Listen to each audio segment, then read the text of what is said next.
go. Well, good morning, ladies and gentlemen. Welcome to the Sanibel Public Library. My name is Duane Shaffer, and I am head of collection development for the library. We're going to strap in here pretty soon in this B-24 behind me and fire up those big Pratt & Whitney engines and be off on our mission. But before we do that, I just want to tell you about our next program that we have on March 17th, St. Paddy's Day. It is going to be the rescue of Benito Mussolini. And Mussolini is a little bit like that cousin that's always getting into trouble and you have to go and bail him out. Well, this is the last time Hitler's going to bail him out. But we'll talk about that when we get to March 17th.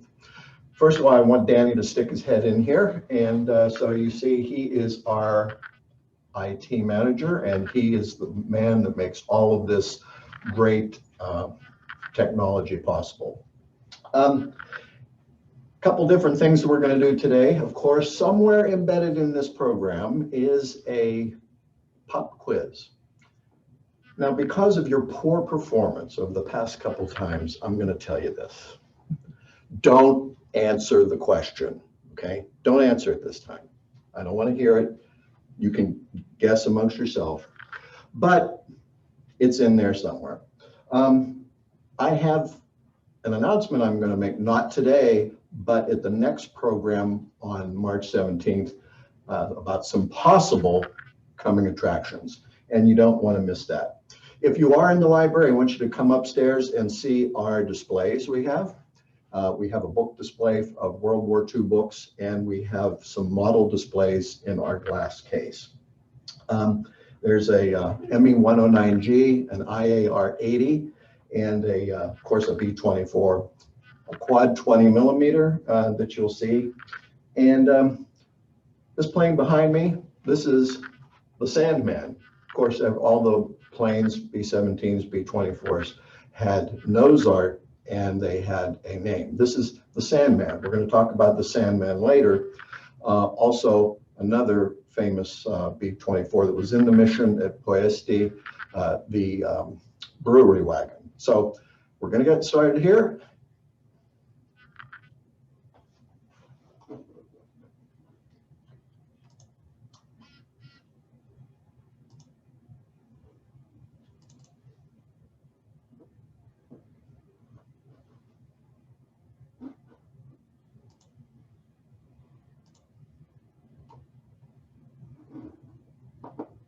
Okay, I think we're almost set.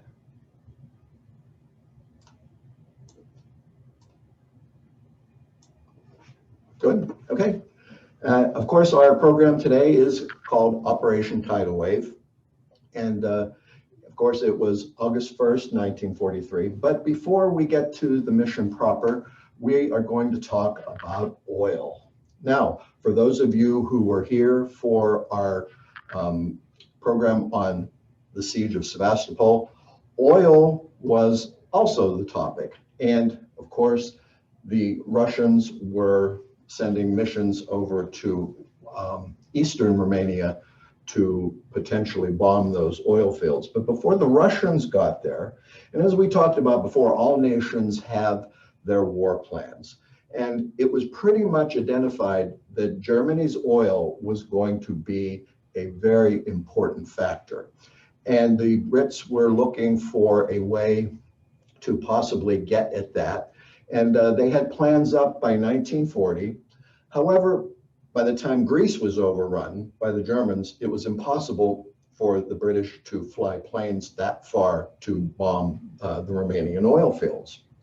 But before the war, Germany got their oil from different places. But finally, when the war against Russia began, all that was left was Germany's ally, Romania. Now, look at this funky aircraft.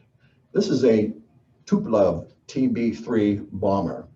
And before the Russian airfields were overrun in the Crimea, they launched bombing raids against Ploiesti and other ports on the eastern Romanian coast. And yeah, your eyes are not deceiving you. Those are two I-16 fighters underneath there. And as I was showing Danny the other day, I was showing him a famous clip from the war where the Soviet paratroopers, they're all on rails on the top part of that wing holding on. And then when they would be over their objective, they would just let go and slide down the wing and begin their mission. But there's also a very famous photo where there were not only 2 fighter planes underneath the wings, but 2 on top as well. Now, how did those Russian missions go? Well, they went okay for the most part, but the Germans and the Romanians quickly found a way to deceive them by building fake cities around the suburban areas of Ploiesti, almost exact duplicates of some of the refineries. And they were able to fool the Soviets for a while, especially at night. What they would do as soon as they saw that the Russians were coming, they would turn on the city lights of the fake city, hoping that the Russians would bomb them. Then as the Russians got closer, they would turn searchlights on around the fake refineries. But as I indicated, once the Crimea was overrun, the Russians could not attack anymore. So now we switch our focus to us, the United States, and the Halverson Project, or HALPRO. This was to be the Doolittle raid in reverse. Now, what do we mean by that? Well, Colonel Harry Halverson was assigned a mission to attack Japan. Well, this was going to be a Doolittle raid in reverse. And how were they going to do this? They were going to fly from Florida to Brazil, to Africa, to different places in the Middle East, and then finally to China, where then they would use that as a base to attack the Japanese. But once they got to the airfields in the Middle East, luckily all 24 bombers made it. However, they found out that those airfields in China had been overrun. So they called that off and said, hey, let's do something else. So we'll go and attack the Romanian oil fields. Well, by that time, they only had 13 B-24s in operation. So they took off on June 11, 1942. And you can pretty much predict how that raid went. They got there. Of course, they were flying at a very high altitude and bombing from a high altitude, and almost none of the bombs hit the refineries. And after that raid, Eisenhower pretty much dryly said, that dispels some illusions about how these big planes are going to win the war. He was being incredibly and totally sarcastic. So now we come up to 1943, in the beginning of 43, at the Casablanca Conference in January. This is where Operation Tidal Wave was born. Now you see 2 people sitting here. You see President Roosevelt and you see Winston Churchill. Well, who's missing from this? Okay, of course, it's Joe Stalin. And the reason why they put this conference together, because Stalin was putting incredible pressure on the Allies to take some of the heat off of the Russian front. So they came up with Tidal Wave, but at first they called it Operation Soapsuds, which is kind of a strange name for a military operation. So they scrapped that and went to Operation Tidal Wave. And then that was decided that the Romanian oil fields were going to be bombed. So who are they going to put in charge of this mission? Well, here we have General Louis Berton, kind of a dour man from Pittsburgh. He was in command of the 9th U.S. Army Air Force. He was a career aviator in the First World War. And he actually has the distinction of serving in several different theaters of war. And they were then deciding where the best place to launch the attack on the Romanian oil fields would be. It was decided that it would be Benghazi. Yes, that Benghazi. They thought that they would do that from Aleppo, but in true fashion, the Soviets refused to cooperate, even though they wanted this attack. So Berton is going to look around for someone to put the nuts and bolts of this mission together. So he's going to choose Colonel Jacob Smart, and he was in charge with the planning of Tidal Wave. Now, here's the pros and cons of this mission. Up to that point, most of the missions were from very high altitude. Of course, this meant a lot fewer casualties.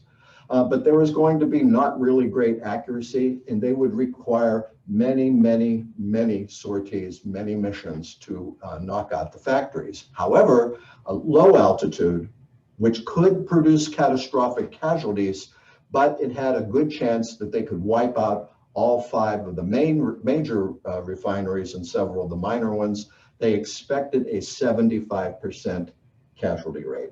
Now, Smart told this to General Hap Arnold, and then he sold it to Marshall, who then gave the okay. So then we're coming down the ladder here, and Smart is going to pick these men right here.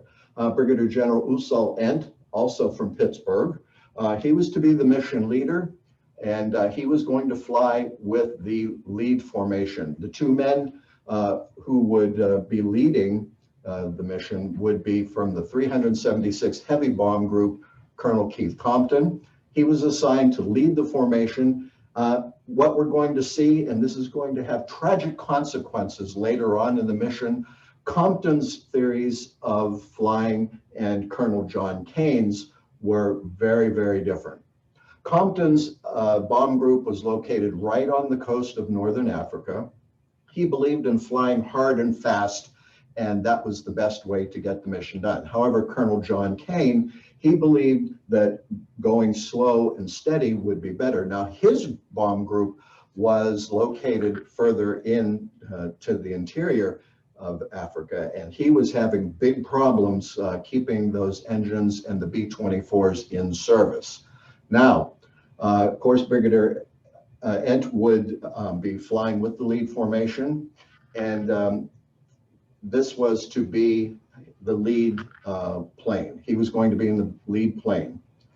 Who was the adversary? Well, this is General Major Alfred Gerstenberger. Now, what happened with the HALPRO mission, that short mission I told you about that occurred in 1942, this caused Hitler and the general staff to become very concerned that now Ploeste was going to be the focus. So he sent this guy, Gerstenberg, down. Gerstenberg was also a pilot in the First World War. He was part of Richthofen's flying circus. He had a plane crash that really, he was really badly injured. And then he was in sort of like the rump Air Force during the Weimar Republic. But then he rose quite rapidly through the ranks, and Hitler sent him down to really bolster up the defenses around Ploeste. In the end, Ploeste would be the heaviest defended city outside of Germany. And you see on the slide that he was in command of 25,000 men and 11,000 more at Bucharest. Okay, here's the star of the show right here. This is our B-24. And as you can see on the data, there were 10 crew members. Big wingspan, 110, it was a Davis wing, they called it, 110 feet. Had those 4 big Pratt & Whitney engines.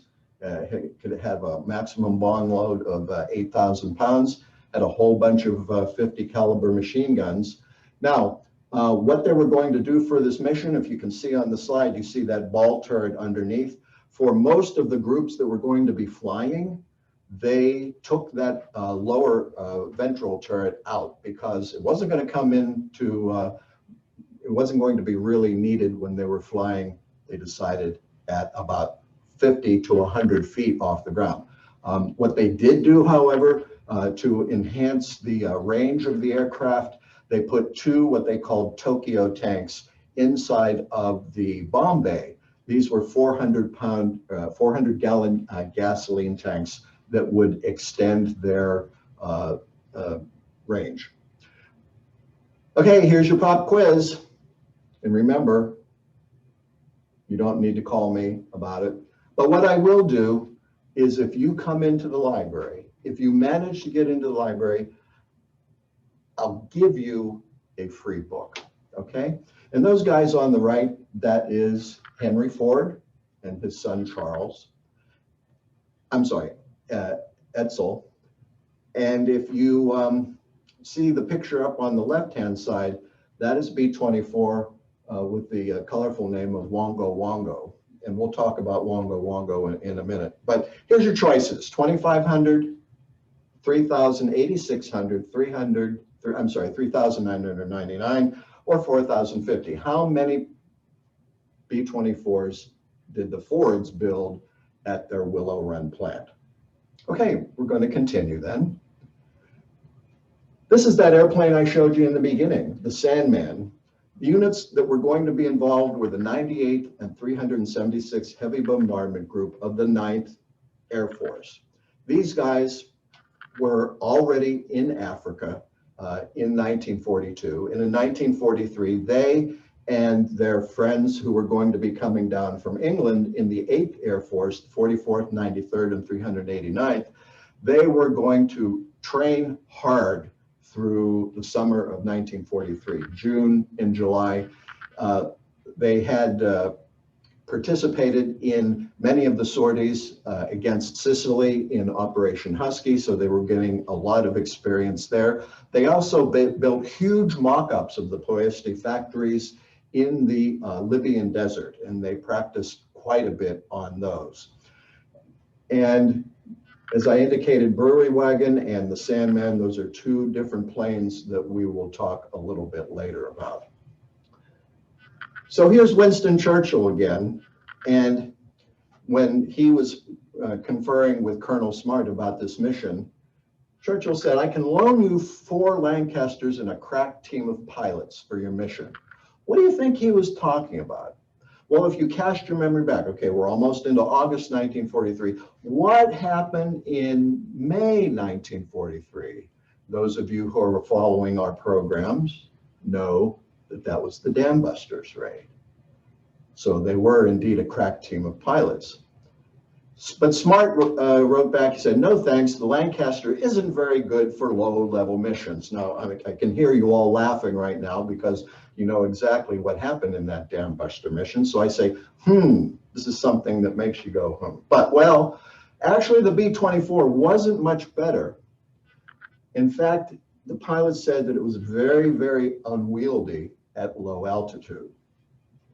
Okay, so let's take a look at what the mission is going to look like. Of course, we're going to see the planned mission on the left, where all 5 groups are coming in from the southwest. They're going to go and pass Torgovista. Their first IP or initiation point is Floreste. Then they're going to make their turn and go down to the southeast and bomb Floreste, and then go back down to the southwest and hopefully go home. One of the groups you see in the planned attack is going to divert up to Campina and bomb some facilities there. They got to keep their lower turret because they were going to be bombing from a higher altitude. Now, the executed mission, as you can see, quite a bit of difference from the planned mission, and we will, of course, talk about that in a couple moments. But we're going to go up to August 1st. 178 B-24s took off around 4 o'clock, between 4 and 4:30, and they started to head east. And then 10 had to drop out due to mechanical issues. Now, what happened is that for some reason, Colonel Compton promoted one of the B-24 pilots to make the lead because this was Wongo Wongo, that is that plane. He did that because the navigator on board was actually a participant in the HAL Pro mission. So they put him up front to help in the navigation. But unfortunately, something happened, a mechanical failure to Wongo Wongo. Wongo Wongo starts going down and crashes in the Ionian Sea before they even get to the Albanian coast. One of the other planes that we're following, they go down and they try to identify to see if there were any survivors. Well, this leaves Colonel Compton without his lead navigator. And so they press on and they get to the Albanian coast. And there was a lot of things that were going to be waiting for them. Wait. No. This is not one of them. Okay, I'm sorry. What's waiting for them is